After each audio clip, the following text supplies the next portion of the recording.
Hello mga karusas, nandito ulit tayo ngayon sa kusina. Samahan niyo ako, magluto tayo ng simpleng ulam. Ayan.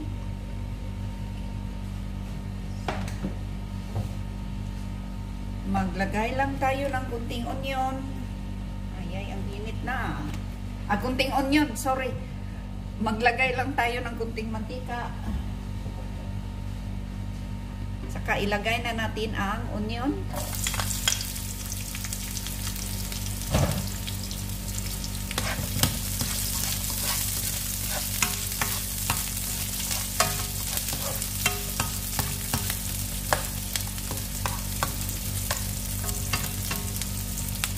Isunod na natin ang mga stock sa kangkong kasi matigas ito.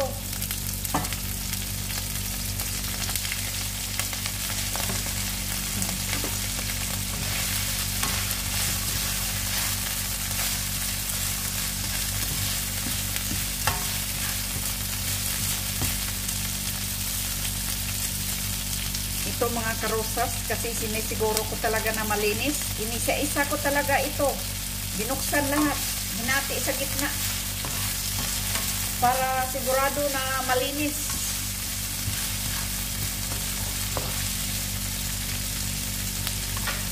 Maglagay lang tayo ng kunting asin. Kunti lang asin. Kunting black pepper. Kunti lang asin kasi maglagay tayo ng kunting soya sauce. Lagay natin ang kunting soya sauce.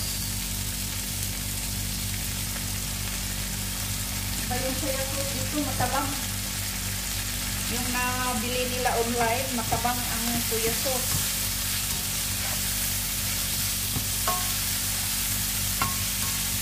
Kasi iba ako pag magluto ng kangkong, hindi ko tinatakpan kasi pag takpan mo siya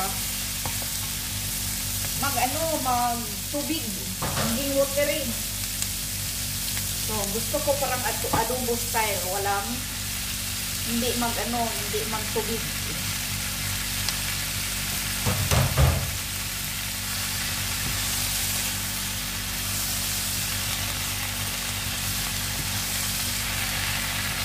Ganito lang kasimple mga karusas. Pero depende rin yan sa gusto niyo mga karusas pagtakpan nyo. Ako kasi ayokong mag-watery yung kangkong, kaya nga hindi ko pinatakpan.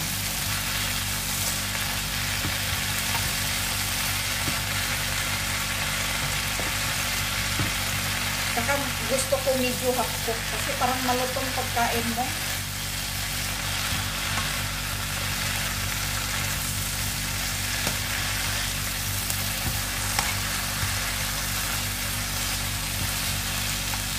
Halo-halo lang natin.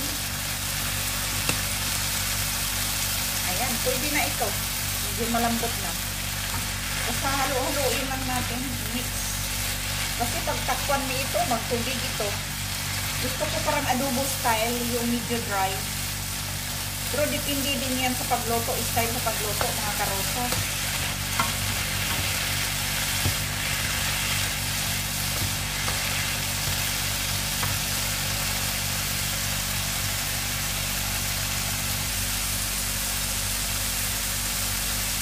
Parang matabang, dagdagan natin konti ng asin. Ayan. So, mas maganda talaga pag hindi takpan. Kasi pag takpan mo, magtubig. Pero depende lang yan mga karusas. Depende lang yan sa gusto nyo. Masarap pag dry kasi parang adobo style. Hindi talaga adobo style. Talagang adobong kangkong ito.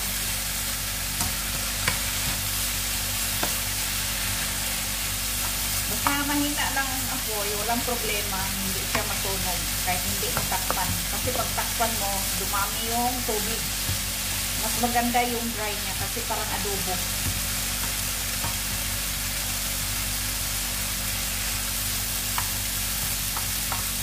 Sa piso ito mga karusas is lahat ito, yung isang tali dito is 100 pesos. Sa piso is 12 pesos. So, bali yung ano ito, dalawang tali ito is bali 24 pesos ito lahat. Ang mahal.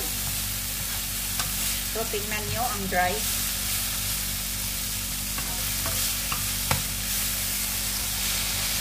Yan, ang mahal. Di bali paminsan-minsan man lang. Kasi minsan kasi namimiss ko kumakain ng Filipino food. Yung mga gulay na lutong Pinoy.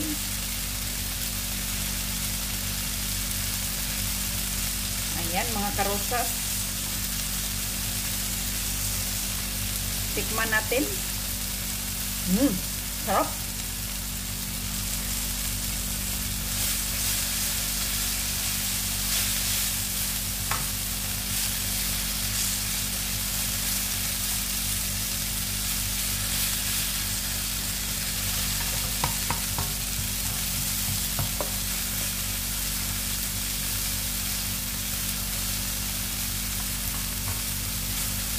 Ayan, luto na mga karosas. Simpleng ulam. OFW ulam. Ulam ng mga mahihirap katulad ko.